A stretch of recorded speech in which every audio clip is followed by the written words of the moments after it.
रिधि बहुत साल की लड़की होती थी जिसका अपनी दादी के अलावा दुनिया में कोई नहीं था। अचानक एक दिन दादी की मौत हो गई। रिधि अब दुनिया में बिल्कुल अकेली रह गई थी। उसके बॉयफ्रेंड सनी के अलावा अब उसका इस दुनिया में कोई सहारा नहीं था। एक दिन रिधि दादी की अलमारी खोलती है जिसमें उसे एक पुरानी बैंक की पासबुक और लॉकर की चाबी मिलती है। रिधि बहुत हैरान हो जाती है। वो जानती थी दादी कितनी मुश्किलों से घर चला रही थी। फिर ऐसे में उनके पास से मिली ये लॉकर की चाबी देखकर रिधि के मन में सवालों की झड़ी लग गई थी। ऐसा क्या है उस लॉकर में जिसके बारे में दादी ने उसे आज तक नहीं बताया? सवाल बहुत सारे थे जिनका जवाब ढूंढना था। दादी की डेथ सर्टिफिकेट लेकर जब वो बैंक पहुंची तो उसे दादी की लॉकर का एक्सेस मिल गया। उत्सुकतावश उसने लॉकर खोला तो उसमें सिर्फ उसे कुछ कागज दिखाई दिए। रिधि कागज लेकर घर लौट आई। उन कागजों के मुताबिक मंथनपुर में एक बड़ी हवेली दादी के नाम थी।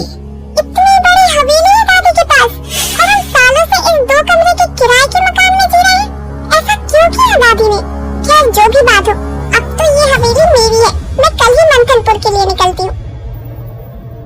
अगले ही दिन वो मंथनपुर के लिए निकल गई थी। बड़ी अजीबोगरीब सी जगह थी ये। मेन रोड से हवेली की तरफ जाने वाली सड़क बिल्कुल सुनसान थी। गाड़ी तो क्या, पैदल चलता हुआ भी कोई इंसान नहीं दिख रहा था। सड़क पर गहरा सन्नाटा पसरा हुआ था। सड़क के दोनों तरफ घने ऊंचे पेड़ लगे थे। इतने पेड़ पौधे होने पर भी वहाँ किसी भी पक्षी का कलरव नहीं था। कोई जानवर नहीं। धीरे धीरे अंधेरा हो रहा था। सड़क किनारे लगे घने पेड़ अब जंगल की तरह दिखाई पड़ रहे थे। सड़क पर फैली खामोशी अब रिधि को डरा रही थी। कुछ देर में वो पैदल चलते हुए हवेली तक पहुंच गई थी। हवेली काफी पुरानी दिखाई पड़ रही थी। ऐसा लगता था कि सालों से वहाँ किसी ने पैर ही नहीं रखा। हवेली के 500 मीटर के दायरे में गिने चुने ही मकान थे और जो थे वो भी खाली पड़े हुए थे। रिधि के मन में कुछ अजीब सी उथल पुथल मची हुई थी। मेन गेट खोलकर वो हवेली के अंदर पहुंच गई। अंदर का नजारा देखकर वो दंग रह गई थी। पूरी हवेली जगमगा रही थी। अंदर महंगे फर्नीचर और सजावटी सामान देखकर रिधि का मुंह खुला का खुला रह गया था। अरे वाह, ये हवेली तो बहुत वेल मेंटेन्ड है। लगता है यहाँ जरूर कोई रहता है। हेलो, कोई है? कोई है यहाँ? रिधि पूरी हवेली में घूमकर वहाँ रहने वाले व्यक्ति को ढूंढ रही थी। ढूंढते ढूंढते वो हवेली के अंदर आकर देखने लगती है। तभी एक बूढ़ी औरत ना जाने कहां से रिधि के सामने आ जाती है। बूढ़ी के चेहरे पर गहरी झुर्रियां थी और कमर झुकी हुई थी। काला लबादा पहने आधा मुंह पल्लों में छिपाए वो औरत बेहद डरावनी लग रही थी। डरा दिया आपने। क्यों आई हो यहाँ? लौट जाओ। मैं कहीं नहीं जाने वाली। ये मेरी हवेली है। बाय द वे, आप कौन? यहाँ कोई नहीं रह सकता। शैतान रहता है यहाँ। लौट जाओ। शैतान? Very funny. अच्छा, तो हवेली हड़पने के लिए ये स्टोरी बनाई है आपने? रिधि कुछ कहने वाली होती है तभी वो देखती है कि बूढ़ी औरत हवेली की ओर देखकर कुछ सपक आ गई है और अपना चेहरा ढकते हुए वो अचानक ही अंधेरे में कहीं गायब हो जाती है। बड़ी अजीब औरत थी। कुछ स्ट्रेंज ही जगह है। रिधि हवेली के अंदर आ जाती है और अपना फोन निकालकर सनी को कॉल लगाती है। हेलो सनी, तुम विश्वास नहीं करोगे, ये हवेली तो हमारी सोच से भी ज्यादा खूबसूरत है। तुम बस जल्दी यहाँ आ जाओ। हाँ, मैं आज रात को ही निकलता हूँ। सुबह मिलते हैं, बाय। अगले दिन सुबह सनी भी हवेली पहुँच गया था। अरे यार, कहाँ फंसा दिया विधि ने। अंदर जाने तक का रास्ता नहीं है। हर तरफ झाड़ियाँ, पेड़ पौधे। ऊपर से मुझे कहा कि मेरी सोच से भी ज्यादा खूबसूरत है हवेली। हवेली माय फुट। सनी बड़बड़ाता हुआ मेन गेट से अंदर जा रहा था। बाहर का कंपाउंड क्रॉस करने के बाद अब वो दरवाजे के सामने था। उसके नॉक करने से पहले ही दरवाजा खुद ब खुद खुल गया। सनी हैरान रह गया था। अंदर पहुंचकर उसने देखा हॉल में कोई भी नहीं है। रिधि को पुकारते हुए वो अंदर बेडरूम की ओर बढ़ गया। बेडरूम के अंदर का नजारा देखकर सनी ने दांतों तले उंगलियां दबा ली। रिधि अंदर बेड पर बैठी हुई थी। उसके लंबे बाल खुले हुए थे और उसके चेहरे को ढके हुए थे। बालों के बीच से उसकी लाल खून आंखें दिखाई पड़ रही थी। दोनों हाथ और पैरों की मदद से वो बेड पर ऐसे बैठी हुई थी मानो कोई जानवर हो। उसकी खूबसूरती गुलाबी त्वचा जगह जगह से कटी थी और सफेद पड़ गई थी। रिधि को देखकर सनी जोर से चिल्लाया, रिधि, सनी की बात सुनकर विधि ने डरावनी अंदाज में गर्दन टेढ़ी की। अब उसके चेहरे पर से कुछ बाल हट गए थे। वह भयानक आवाज के साथ हंसने लगी। उसके मुंह से किसी जानवर की तरह लार गिर रही थी। अचानक वह पूरी ताकत से चिल्लाई। विधि के बाल हवा में उड़ रहे थे और चेहरा चीखते हुए और भी भयानक होता जा रहा था। काले दांत और सफेद पर्चे की आंखें आकार में बड़ी होती जा रही थी। सनी के अंदर और देख पाने की ताकत नहीं बची थी। अपनी पूरी ताकत लगाकर वो कमरे से बाहर की तरफ भागा। बाहर हवेली के दरवाजे तक पहुंचा ही था कि विधि की दर्द से भरी आवाज सुनाई पड़ी। सनी, मुझे छोड़कर मत जाओ, मुझे बचा लो। सनी, ये मुझे नहीं छोड़ेगा। बहुत दर्द हो रहा है, बहुत दर्द हो रहा है।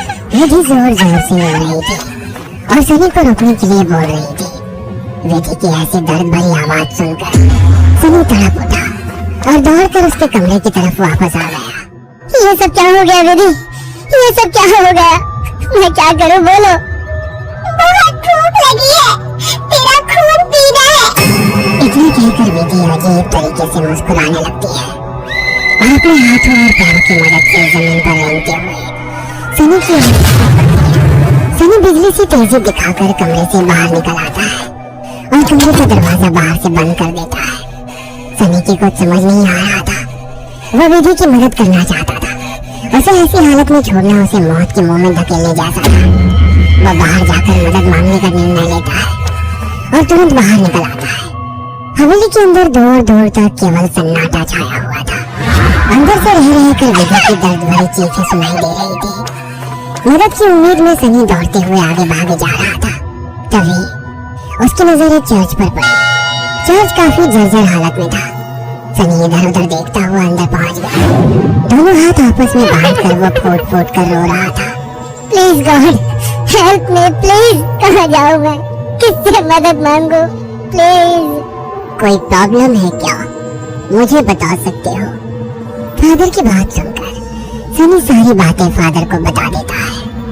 परेशान मत हो डियर, मैं तुम्हें हॉली वाटर दे रहा हूँ। जाकर अपनी गर्लफ्रेंड के ऊपर छिड़क देना। God bless. Sunny holy water लेकर हवेली लौट आया था। उसने विधि के रूम का दरवाजा खोला तो वो दीवारों पर चल रही थी। उसके मुंह से खून बह रहा था और वो जोर जोर से हंस रही थी।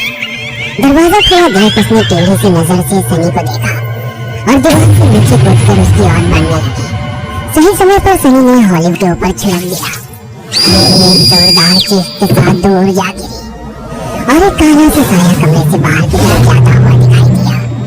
विधि, वो चला गया। तुम ठीक हो?